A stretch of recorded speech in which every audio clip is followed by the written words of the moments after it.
Hey there, Erin Bradley here. Today I'm going to be introducing you to a great friend, Tom McDonald, who has a really interesting company called Undercover Systems that's absolutely exploded in the last couple years. It's been a really cool journey to see. He's a great friend, a great colleague, and I'm just really impressed with the way his business has grown in such a short time. I'm excited for you to learn about the product. So let's go ahead and get started. I'm Erin Bradley, a mortgage consultant who spent the last 10 years building a tribe of amazing entrepreneurs to better serve my network. This is the story of their journey on the road to success. Hey there, so we've got Tom McDonald here today. He is owner of Undercover Systems of Colorado, and it's such a cool company, and it's a product that not a lot of people are aware even exists. So I'm gonna let Tom introduce a little bit about his company, how he got started, and just tell us a little bit about where the magic began, Tom.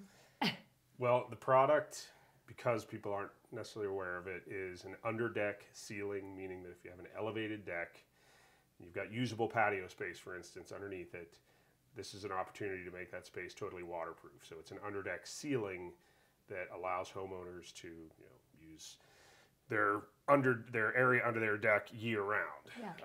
Keeps it dry, really improves the appearance of the space. It's also designed specifically so that it won't affect the health of the deck at the same time. So that's the basic concept of the product. I started in the company about 10 years ago, helped two other guys start the dealership here in the state of Colorado, and then I bought them out in 2009, and we've been doing it ever since. And business has really taken off in the last, say, 3 years. We made a big push, and it has paid off. So. Awesome. So just curious, do you know what other states off the top of your head this product can be found in? It is heavily oriented to the eastern U.S., southeastern. The company started about 25 years ago in Georgia, and when you own a dealership, it's typically for a state. So Undercover Systems of North Carolina, Undercover Systems of South Carolina, Tennessee, and on, particularly heavily concentrated in the southeast.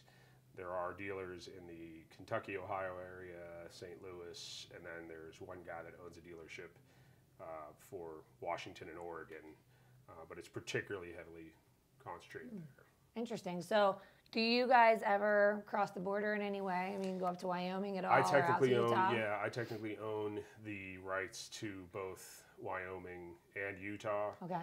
We honestly don't market there, but I have done work in Wyoming, particularly because we participate in a big garden and home show every year that people regularly will come down from either Cheyenne or Laramie to see the show, and so we've done work in both towns. So if somebody was out there watching, though, and they're like just over the border in Utah or something, and they're like, I want to know more, they could reach out, and it might be something you can facilitate. Okay. Yep. And just so you know, I have seen the product. It's really cool, and I feel like not what you would expect. I mean, the quality of the ceiling of the space is actually really beautiful and has recessed lighting oftentimes, and sound systems built in, and it really truly makes the space under the deck like an outdoor room. And I've seen really high-end finishes like living room sets and pool tables and fireplaces, and it's just really cool. It's like almost like adding an addition but with outdoor space. And as a lot of people, if you live in Colorado or you've been here, you know that the weather's so amazing here year-round that it's often feasible to use that space year-round outside. So to be able to make it livable is awesome. So. Yeah, and in Colorado, because the weather is so great even in the winter, I think the product is as valuable in the winter as it is in the summer, because you might get a foot of snow, and if you're not religious about shoveling the deck off and you have no protection, that may melt for 3-4 days continuously. But when you put an undercover system in there, it stays dry the whole time. Yeah, and if you're not from Colorado, just earmuffs, because it's so cold here and it's not beautiful weather all the time. So we're just trying to slow down that population growth. Maybe for your business it would be good. Yeah, it's terrible. No. I'm not asking you to move. All right. So I mean, you got into it almost 10 years ago, which means you've had a nice long journey in this line of work. And what do you love most about what you do here? I mean, it's an interesting. Well, the product, frankly, really sells itself. I love the fact that I can meet with a homeowner, show them the details of the product, and a lot of times if they even had a concept of an underdeck ceiling to begin with, they may not have any idea of how our product worked. And then they're so amazed at how simple but effective the product is. And it's actually really kind of it's nice to have a company that the product sort of sells itself. Now, do you ever get back to the properties after you finish your product, which is really just the Undercover ceiling, and then you haven't seen what they've done with the space? Have you ever had the opportunity to get to see it again? Oh, yeah. And just see how they decorate it and stuff? It's kind of a sky's the limit when it comes to this, what you can do with the space. Yeah. So yeah, I've gone back. In fact, there's a person that immediately jumps to my mind in Lone Tree who has turned the space into this amazing enclosed giant glass wall space with sculpture, and there's TV, and I mean it's they insane. Enclosed it. Yeah. Oh, yeah. Wow. So yeah, I mean again, pretty much the sky's the limit on what you can do with it. And for this client of ours in Lone Tree, she really took it. I mean, you can put heaters in it, so it's pretty much a year-round space. So another thing I think is interesting about your product that I think a lot of people wouldn't assume is that I feel like your first thought, or my first thought, would be a big wraparound deck. You imagine a luxurious home with a huge wraparound porch off of a raised level, and then you can make something incredible underneath that. But didn't you guys also do an entire condominium project where you just enclosed the space in just a small patio area? Yeah, they were individually not particularly giant decks, but we just completed, as a matter of fact, it was 76 individual decks. Yay, you're done? Yeah, it was nice. Yay. Yeah, we're done.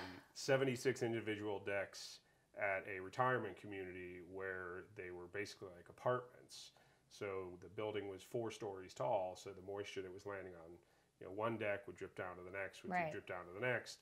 Well, now that these people have completely dry spaces, and in this case, they definitely were using their patios. Sure. This was a great opportunity for them to be, able to get outdoors, because some of them had mobility issues, and this was now a way for them to be able to utilize the space.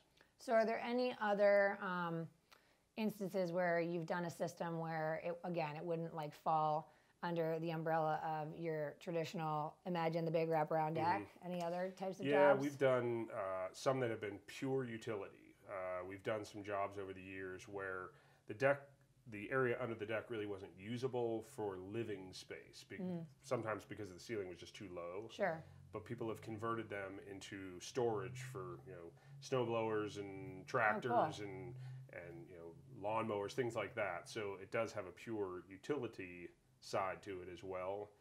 Yes, it has a really nice look, and it's really great way to improve the appearance of the space, but for some people it was more just pure utility, and that ranges from carports to storage sheds, things like that. Yeah. Awesome. So since I love the product so much, my dream in life is to have a home that requires an Undercover system. But I'm thinking big wraparound porch, I'm just if I could get a home that would need an Undercover system, I would probably feel like I've arrived in life. There is an alternative that going on the less than standard application of the product is a couple of times a year, I would say, we are going to a person's home that has a pergola or an arbor, which is a structure that's in its original sense is just for shade. Sure. But they want it to be actually waterproof. So we're actually taking what was a freestanding structure just for shade and then making it completely waterproof. Oh, cool. So you can actually set one of those up in the backyard. So you're just trying to sell me right now for my backyard. Yeah. Okay, perfect. Perfect. Sold to the highest bidder. Always closing. Yeah. All right, awesome. So a lot of people out here watching are also entrepreneurs, business owners, and at every stage of the journey. And I'd love to know that, especially because you've had such explosive growth in the last couple years, if you could go back to, the younger time, 4 or 5 years ago, before all that hit, what would be one piece of advice you would give yourself? I know one sort of, I don't know if I'd necessarily call it a mistake, but a direction we went for a little while was we were particularly during the economic downturn, we were really concerned about expenses and everything. And then I realized that you have to market yourself. That's just all there is to it. In my product, a lot of people don't even know the concept exists, much less my specific product. And if they aren't getting anything in front of them, they're going to continue to not know it exists. Sure. So the thing that really helped grow the business was I decided to make a big emphasis on advertising a number of years back, and specifically direct mail that's in a larger format, because our product, you really have to see what you're getting. If you get a little, email blast or a postcard or something, it may not be as effective. Sure.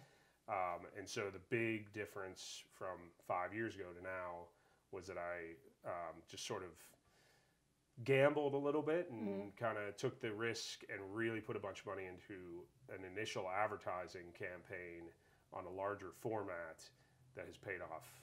And then I realized it's kind of a trite, but you got to spend some money to make some money. Sure. And the marketing part of it, particularly for my business, was huge. Well, another thing we talk about a lot is the whole idea of investing in a team, because a lot of people get into doing something because they love it. Maybe they see the potential for financial freedom, so they just go at it alone for a long time. And, they get to the verge of burnout, or they do burn out. Yep. And I'd love to have you speak a little bit to that journey for you of just that is a recipe for disaster. Been there, done that. In terms of trying to do it all, and again, I think a lot of people would approach it from, well, I don't want to get my payroll expenses to be so high that the business isn't making money. Well, if you try to do all the work yourself, it's going to fail anyway. Yeah. And that was part of the growth. What was tough with the particularly big increase in business over the last few years was managing it. And that was bringing on more people, so that now we do have a great team of guys that are really dedicated, and at every level, everybody's sort of working to grow the business at every level. And if I try to do it myself, I would have gotten nowhere, and I'd probably be, divorced or dead or both. So. Yeah. I know your wife. That wouldn't have happened. But no, it's important, because I steal this line from my business coach, who said, you can't wait to win the Super Bowl and then try to hire the best quarterback. You've got to invest in the quarterback to win the Super Bowl. And so, that's good advice. And as you know, his wife also works with me. So Jen and I were dealing with hiring during crisis mode. So when you're trying to hire in the middle of that high level of success, the business is coming in, and you say, oh shoot, now I need to hire some people. Well, number one, it's not fair to the people you're hiring, because you're bringing them into chaos. Right. And number two, it's not fair to you or your clients or anything else. So I think knowing and anticipating the success will come when you invest in your business is a really important principle to follow. Yeah, it's in both for me, both the advertising and the personnel investment has been critical, because with the Denver, particularly right now with the Denver construction economy booming, even just finding the right guys out there to fit our business was tough. And now that I have them, they're invaluable. Yeah, you look like you're really relaxed now and just like a whole new person. I'm a laughing on the outside kind of clown. I'm a crying on the inside kind of clown. Oh my God, awesome. So cool. So a lot has happened in the last couple years. Any ideas on what we might expect to see from Undercover Systems in the next 5 years? Just continuing to grow on the success we've had, because particularly in the last few years with the big increase in growth, it's been managing it. And now we have finally gotten the business where we're not just growing and just sort of managing it. Now we can really focus on taking all the elements we've created and expanding on it. Sure. So maybe we should put a plug out there for any highly motivated, hardworking, skilled laborers that if they need... They're welcome to contact home, they can call you. Yes, they're welcome to contact. You never know. You never know. Well, I mean, we're still growing. We're probably going to be adding an additional crew soon, and then of course, one of my employees is a reservist, and he's getting deployed for a year. Oh so gosh. I'm losing a guy for a year. So there's going to always be needs. So that's the other thing my coach always says. You're always recruiting. You're always seeking talent. So you're always focused on promoting your business, and you're always focused on seeking talent, because you just never know what might happen. And we've been hiring, some of the guys we've been hiring have been specifically with the intent that they would continue to grow through the business. And so certain roles will open up as time goes. Awesome. All right, so last question. whether they want an undercover system or they want to work for undercover systems, how do they contact you? They can contact me by phone at 303-481-1967 or check out our website, which is undercovercolorado.com. Awesome. Well, thanks for being here. Thanks for having me. I'm really impressed with all you've done over the last couple of years, and your product's awesome, and Thanks. so are you, Tom. Well, thanks. If you've loved meeting my tribe and getting to know their stories, subscribe to my YouTube channel so you never miss an episode. And if there's anything else you'd like to know about these individuals or anyone else you'd like to meet, let me know in the comments below. For more information, you can find me on Facebook or check out pursuingfreedom.co.